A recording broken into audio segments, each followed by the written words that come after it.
नमस्कार दोस्तों, ये बुक देख रहे हैं। ये बुक देख रहे हैं, काफी मोटी लग रही है। ये अंग्रेजी की बुक है। इसमें अल्ट्रा लेवल का वोकैब है। वोकैब मतलब वोकैबलरी। अपने बच्चे को कोई भी एग्जाम दे रहा हो, चाहे नीट का एग्जाम दे रहा हो, जो है कैट मैट जैट सैट, कहीं का भी वोकैब हो, इस बुक में है। मोटा भले लग रहा है, लेकिन ये छोटा सा है, लेकिन हल्का है। हल्का, बहुत हल्का है। और इसके अंदर जो लिखी हुई चीजें हैं, जो इंग्लिश में लिखा हुआ मटेरियल है, वो इतना आसान है। कोई भी बच्चा जिसको थोड़ी बहुत इंग्लिश आती हो, आराम से इसको समझकर इसके वोकैब को पढ़ सकता है। और ये जान लीजिए, धीरे धीरे धीरे केवल पढ़ते जाओ, पढ़ते जाओ, पढ़ते जाओ, पढ़ते जाओ, एकदम कहानी की तरह। और पेंसिल से एक्सरसाइज करते जाओ। फिर उसके बाद आपको एकदम अल्ट्रा लेवल की इतनी अच्छी वोकैब, इतनी क्वालिटी वाली वोकैब, जो कि हर जगह आएगी। चाहे जो एग्जाम दे, दुनिया का चाहे जो एग्जाम देंगे, उसमें जो है ये, मतलब समझ रहे, एमबीए करने के लिए जो लोग कैट का एग्जाम देते हैं, फिर एमबीए करने के लिए जो भी एग्जाम देते हैं, या तो फिर आपका कहीं भी कोई भी इंग्लिश से रिलेटेड एग्जाम हो गया, और फिर उसके बाद कोर्स वाइज जो एग्जाम हो गया, या तो कोई इंजीनियरिंग कर रहे हैं, डॉक्टरी कर रहे हैं, सब जगह इस पूरे बुक में, छोटी भले है लेकिन रूट वर्ड से इतना बढ़िया आपको पकड़ में आएगी इंग्लिश कि मजा ही आ जाएगा एकदम। लेकिन लोगों को क्या है, लोगों को पता ही नहीं है। इसलिए मैंने सोचा ये वीडियो बनाया, क्योंकि मैं जब बीटेक में पढ़ रहा था, इंजीनियरिंग कर रहा था, तो उसमें 4th ईयर में मुझे पता चला कि ये कोई बुक है। और इस बुक को पढ़ने के बाद मैंने पूरा पढ़ा, और इस बुक पढ़ने के बाद जितने भी इंग्लिश के एग्जाम दिए, इंग्लिश से रिलेटेड जितने भी एग्जाम दिए, इसके वर्ड मिले, इतने अल्ट्रा लेवल के वर्ड है, क्या बताएं। और मैं तो चाहता हूँ, या तो जो सीबीएसई बोर्ड के, आईसीएसई बोर्ड के बच्चे होते हैं, उनके माँ बाप इतने अलर्ट होते हैं, उनके भाई बहन इतने अलर्ट होते हैं, क्योंकि वो तैयारी करते हैं। और जिनके घर में पढ़े लिखे लोग हैं, वो उनको पहले बता देते हैं कि भैया कक्षा 8 से पहले ये बुक पूरा पढ़ लेना। ये रामायण है अंग्रेजी की, रामायण गीता जो समझ लो, वो रामायण गीता है। तो ये वर्ड पावर में जबरदस्त किताब है। तो आपके घर में चाहे छोटे भाई बहन, आपका बेटा बेटी कोई भी हो, उसको ये सलाह दीजिए कि उसको एक गिफ्ट करिए, कोई भी त्योहार पे उसके बर्थडे पे गिफ्ट करिए, उससे वादा करिए ये बुक पढ़ेगा। और जान लीजिए, अगर इंटरेस्टेड है इंग्लिश में पढ़ने का, अगर उसने ये बुक पढ़ लिया, तो जान लीजिए अगर कैट का भी एग्जाम देता है, उसमें कम से कम 10-20 वर्ड मीनिंग तो ऐसे ही फंस जाएंगे।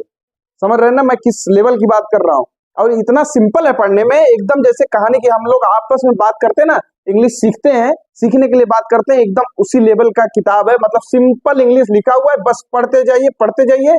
आपको होल हार्टेडली, मतलब अपने आप याद होता जाता है, अपने आप याद होता है। आपको एक्स्ट्रा एफर्ट करने की जरूरत ही नहीं है, आपको आराम से याद होता जाता है, होता जाएगा, होते जाएगा। और इसमें जो है नाउन प्रोनाउन ये सब कुछ ज्यादा इधर उधर नहीं किया है। बस आपको जो है एक्सरसाइज कराते गए, आप चैप्टर वाइज पढ़ते जाइए, और एक्सरसाइज, चाहे आप डॉक्टरी से रिलेटेड बहुत सारे जो है वो वर्ड्स होते हैं, फिर उसके बाद नॉर्मल भाषा में होते हैं।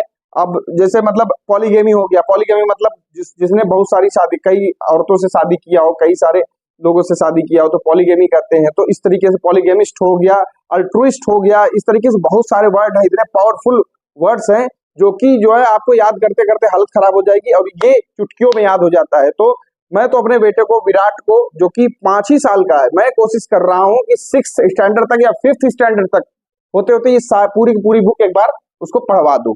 तो आप भी रुकिए नहीं, ये बुक मैं आपको बता रहा हूँ, ये नॉर्मन लुइस ने लिखी है, और ये बहुत ही अच्छी बुक है, इतनी जबरदस्त बुक है। आप भी अपने बच्चे को बताइए, सलाह दीजिए, उसको पढ़ाइए, खुद पढ़ के देखिए, एक बार पढ़ के देखिए, एक चैप्टर पढ़ के देखिए, उसका एक्सरसाइज करके देखिए, मजा ना आ जाए तो कहिएगा। तो कमेंट बॉक्स में जरूर लिखिएगा, क्योंकि बहुत सारे जिनके माँ बाप पढ़े लिखे हैं, जिनके माँ बाप जानकार हैं, वो अपने बच्चों को बता रहे हैं, सिखा रहे हैं। तो आप भी जानकार बनिए, अपने बच्चे को बताइए कि ये बुक की क्या अहमियत है, उसको पढ़ाइए। तो अंग्रेजी क्योंकि अंग्रेजी से English is a word which is flying all over the world. इसका मतलब एक बिना इंग्लिश के कोई काम नहीं होना, कोई अंग्रेजी, कोई कहीं भी जॉब मिलने में बड़ी दिक्कत होती है। ठीक है, आप बड़े ही एक्स्ट्रा टैलेंटेड हो, लेकिन उसको एक्सप्रेस करने के लिए, उसको लिखने के लिए, उसके पढ़ने के लिए इंग्लिश की जरूरत होती है। तो इंग्लिश से भागना नहीं है, बस क्यों कोशिश करना है आपको, बेहतरीन तरीके से इंग्लिश आएगी, सबको आएगी। तो इसलिए मैं कह रहा हूँ, इस बुक को आप पढ़िए और सलाह दीजिए अपने छोटे भाई बहनों को, जो भी जागरूक माँ बाप है, अपने बच्चे को आगे बढ़ाना चाहते हैं, तो ये बुक जरूर रिफर करें। एक बार ले आए, दुकान से ही देके एक चैप्टर पढ़ लो भाई, एक चैप्टर बहुत महंगी नहीं है, 100, 150, 200 की किताब है, एक बार पढ़ के समझ के एक बार देख लो। तो ये किताब जरूर रिफर करिएगा, और रिफर करने के बाद आपको अगर अच्छा लगे तो आप जरूर कमेंट करिएगा कि हाँ आपको कैसा लगा और मेरा सजेशन कैसा लगा और मेरा ये वीडियो कैसा लगा। आप जरूर, अगर आपको अच्छा लगे कमेंट करिएगा, और आपको अगर पसंद आया हो तो आप जरूर इसे शेयर करिएगा, जिससे सभी तक ये बात फैले कि भाई हाँ ये किताब पढ़नी है और सभी के बच्चे पढ़ें और आगे बढ़ें। केवल पढ़े लिखे लोग ही नहीं, जो नहीं पढ़े लिखे लोग हैं, जिनके माँ बाप नहीं पढ़े लिखे हैं, वो भी आगे बढ़े और अच्छा करें, उनके बच्चे भी अच्छे से अच्छा करें। यही मेरी कामना है, इसीलिए मैं वीडियो बना रहा हूँ। और इस वीडियो में इतना ही। अगले वीडियो में एक नई जानकारी के साथ आप लोगों के सामने हाजिर होऊंगा। तब तक के लिए मुझे इजाजत दीजिए। नमस्कार।